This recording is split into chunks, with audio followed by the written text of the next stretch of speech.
Good evening, Sir Pinalas. My report will be on the hexagrams and human affairs. Next, the thing in the universe and their production and change all follow the universal laws.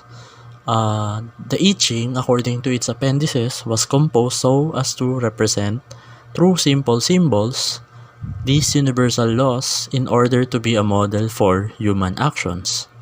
Sages observed all the complex phenomena under the sky, and then they considered in their mind how this could be figured, and made representations of their appropriate forms. The appearance of anything is called a semblance. When it has physical form, it is called an object.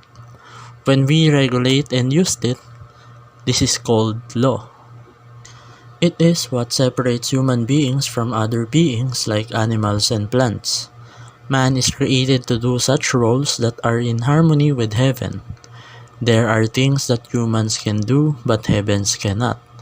For example, heaven can produce things but must use human beings for sowing seeds. Water can moisten things but heaven must use human beings for irrigation. Fire can burn things, but heaven must use human beings for gathering firewood and cooking.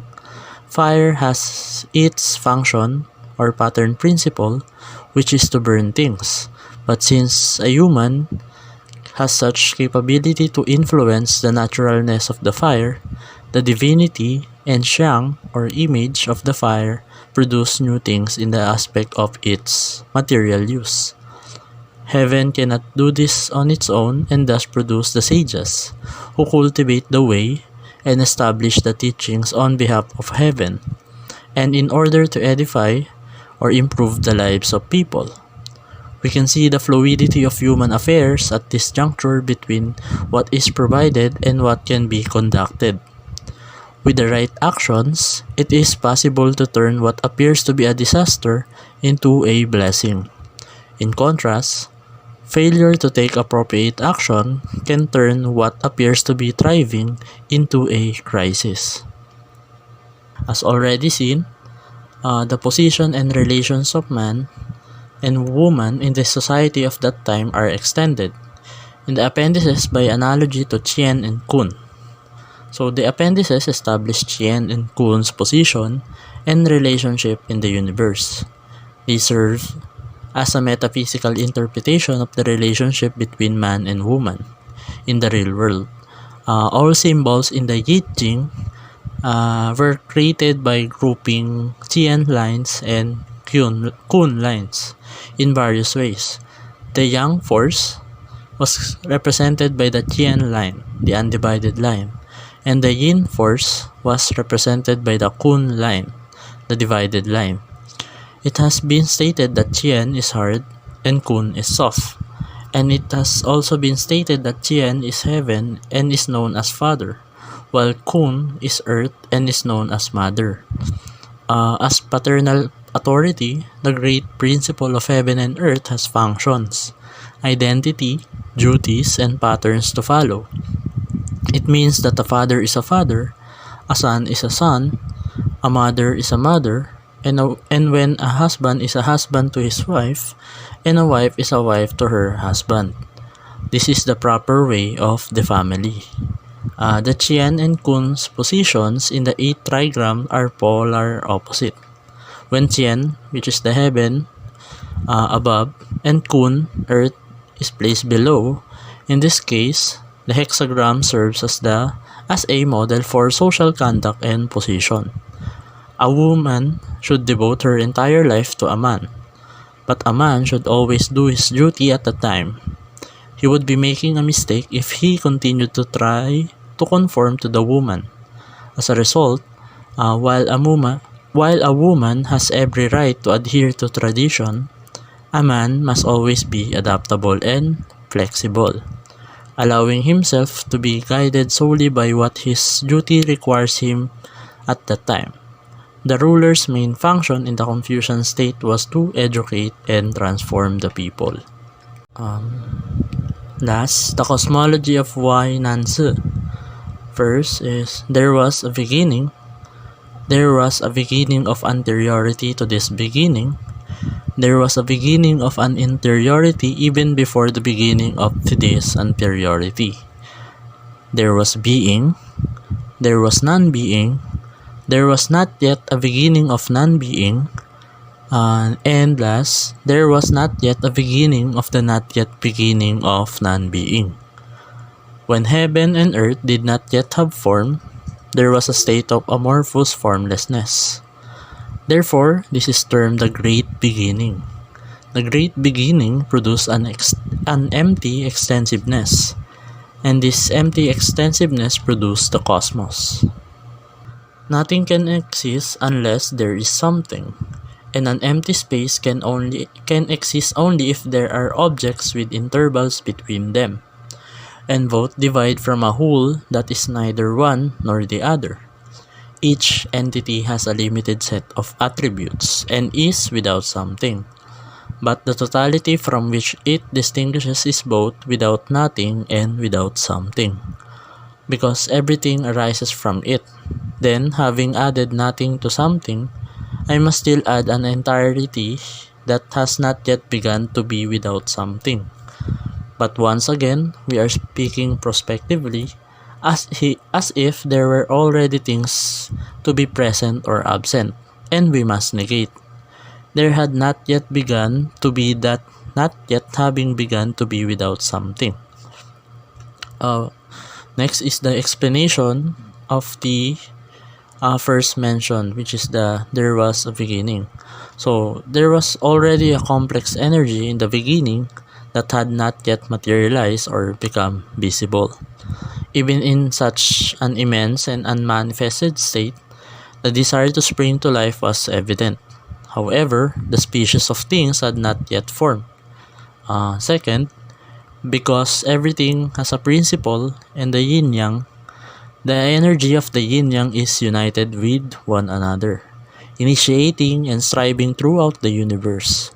They move, collated and absorb, clotted in energy and containing harmony, each wishing to merge itself with other things, even though no created form had not yet appeared. Third, heaven possessed the quality of harmony, but had not yet moved or descended. Earth, meanwhile, cherished the animate key, and had not yet ascended. It is the negation of the latter. Fourth, it is the stage of movement, with the breath of life everywhere. Fifth, it is the pre-movement stage in which no form is observable. Everything is in a limitless space and an immense emptiness. Six, refers to the embodiment of heaven and earth, as well as the shaping of the myriad things. It is the framework of both being and non-being. Finally, it refers to a time when heaven and earth had not yet separated, when yin and yang had not yet been split, when the four seasons had not yet been distinguished, and when the myriad things that had not yet been born, even so no one could see its shape. The essences of heaven and earth form the yin and yang, and the concentrated essences of the yin and yang form the four seasons, and that which was clear and light portions of ki collected to form heaven, and the heaven and turbid congealed to form earth, and the heavy and turbid congealed to form earth. It is on the blending of the breaths of the yin and yang that their harmony depends. Their opening and closing, expansion and contraction, each has its fixed rule. The ki continuously moves around and turns constantly. The light and clear portions of ki became heaven. The heavy and turbid portions became the earth. So it means that there is density and body on the turbid portions of one ki. It is what it becomes the earth. And while the clear portions of ki, emphasizing the polarity or opposite of things through the yin and yang, since there is light and clear portions of ki, there must be heaven and turbid. So So the clear portions of Ki became the light, wind, sun, stars, thunder, and lightning. The clear portions of the Ki are all that has no physical forms and tangible quality, just like the candlelight. This is just to emphasize the interaction between the two Ki. We must view things from a dualist perspective, upholding the yin and yang. The interaction between hot and cold weather resulted in seasonal changes. Since yang has its own Ki, and its Ki is different to the Ki of the yin, their interaction creates motion and produces something. In general, yin is heavy and yang is light. So for further explanation, if the heaviness of the yin encounters the lighter yang, they hold up each other. Since there is difference in their characteristics, which is light and heavy, the rising yang is pressed down by yin. Then it produces rain. The one that is heavy in characteristics, which is the yin, is one that dominates. Another example is when the yin is congealed and the yang inside cannot come out, it is aroused and becomes thunder and lightning. This happens when the rising yin encounters yang, so the rising yin maintains its pattern principle. It ascends and becomes cloud. Seasonal movements of natural phenomena occur smoothly and without disruptions in this manner. In the spring, living and breathing things assume their appropriate patterns, which is the li. In other words, their birth and growth occur according to a structured pattern of interrelationships. In the summer, heaven and earth acquire prowess. In other words, that the many growing things in heaven and earth then reach the climax of their development. And in the autumn, decay and death happen for many of these things. Wetness and dryness, cold and heat are all forced to arrive at their respective seasons throughout the yearly cycle. The consecutive states of life and death, or the sequence of the four seasons, is an expression of the principles of dark and light, or of yin and yang, which is the basic principle that the I Ching is based on. That's all. Thank you.